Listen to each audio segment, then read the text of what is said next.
Hello，大家好，我係阿 B 啊！大家唔知有冇最近把聲嗌到沙晒呢？同我一樣喺度睇世界盃。咁你又中意邊隊先？我自己呢就不嬲都係巴西擁躉嚟噶，有晒球衣支持噶。咁頭先啱啱就喺屋企睇完呢個葡萄牙對烏拉圭，有12碼睇，仲入得幾靚添。咁睇完之後，我哋不如去食個下午茶慶祝下啦。今日嚟呢間呢就叫做松屋啊，松屋基本上都唔係一間新品牌嚟噶啦，佢都有幾個分店，但係佢嗰啲分店呢都幾鬼遠噶，有 Newmarket 啊，跟住 Middlefield Still 啊，一間就 Markham Road 16街，但係最近呢早個零月呢就開咗一間喺 Leslie and Finch 利士商場呢一度。咁其實早2個禮拜已經想過嚟試噶啦，但係佢開張冇幾耐之後呢就閂咗，咁就好似話有啲內部要裝修定唔知點樣啦。但係最近就開翻啦。咁呢間餐廳呢，其實我中意佢呢就係食物品質 OK 啦，即係唔錯啦，同埋我覺得佢餐牌上邊嘅呢都幾啱我哋口味。咁所以呢，久唔久我哋以前就算遠啲呢，去到 Markham Road 我哋都會過去食下嘢嘅。咁雖然都係同一個品牌啊，但係你知佢哋呢啲餐廳呢，每一間做嘅質素可能會有唔同噶嘛。咁希望佢同其他嗰啲都差唔多啦。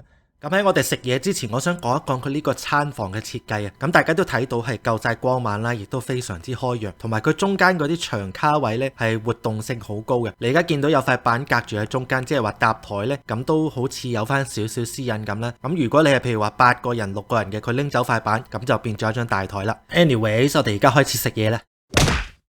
頭先我哋講過，今日係嚟食下午茶嘅。下午茶餐牌選擇都幾多㗎，你見到2頁係滿晒，好犀利。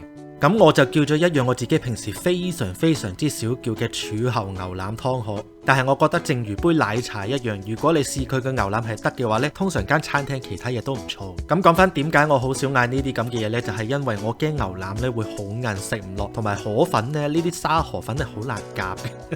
湯底就係一個豬骨湯底，但係就唔係嗰一種煲到奶白色嗰一種，反而係似我哋中國人煲嗰種老火湯底。另外就係見到好似有一粒粒白色嘢浮下嗰啲呢，我就希望佢係腐竹啦，因為真係有陣時都食唔出係咩嚟嘅。不過 overall個湯底飲落去都唔會話好油膩嘅，所以都 OK 幾好味。而牛腩呢就有3大嚿呢，咁再加埋少少水濕濕嗰啲呢。不過而家牛腩都幾貴㗎。河粉方面呢，就係正常嘅沙河粉，即係呢好難夾得起嗰啲。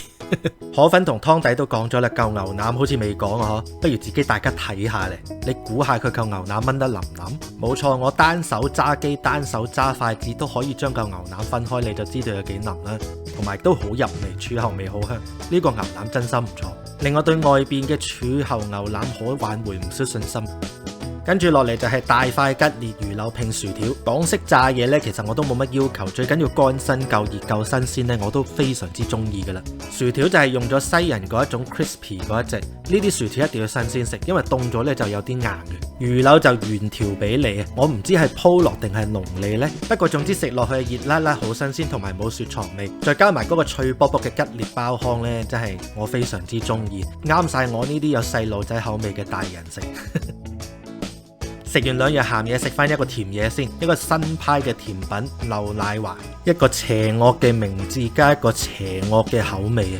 基本上就係西多入邊夾咗煉奶，係漏出嚟嘅煉奶，面頭再沾滿咗阿華田粉，同埋仲有牛油添。不過亦都曾經見過有啲餐廳會滲朱古力粉嘅，所以各有各人做法啦。咁我哋就唔好喺度斟酌佢究竟發源地喺邊度啦，我哋淨係斟酌佢嘅味道啫。好食嘅嘢話知佢喺邊度嚟啊，係咪先？咁佢呢度嘅漏奶華你都見到真係流晒出嚟啊，話話聲啦，係咪？但係佢比我想象中咧係冇咁甜啊。雖然嗰啲煉奶咧都係甜噶啦，但係因為佢嘅份量適中咧，所以比我想象中冇咁甜，唔係唔甜啊。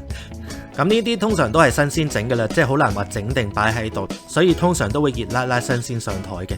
咁通常如果嗰個油爐係夠新鮮夠力，同埋唔會話炸過太多垃圾嘢或者海鮮嘅話呢，一般嚟講都好少會失手嘅。正如一開始嗰碗牛腩啊，咁梗係要試埋呢度嘅奶茶啦，係咪？奶茶就正常啦，都香嘅，不過澀味就重少少，同埋我會中意再滑少少。咁就睇你自己個人口味啦，睇下你係中意澀啲啊，定係滑啲，奶味重啲。咁今日呢個下午茶就食到嚟呢度先，睇埋張單先吓。堂食就冇折嘅，但係如果外賣現金呢，就暫時做緊9折，不過就唔知做到幾時。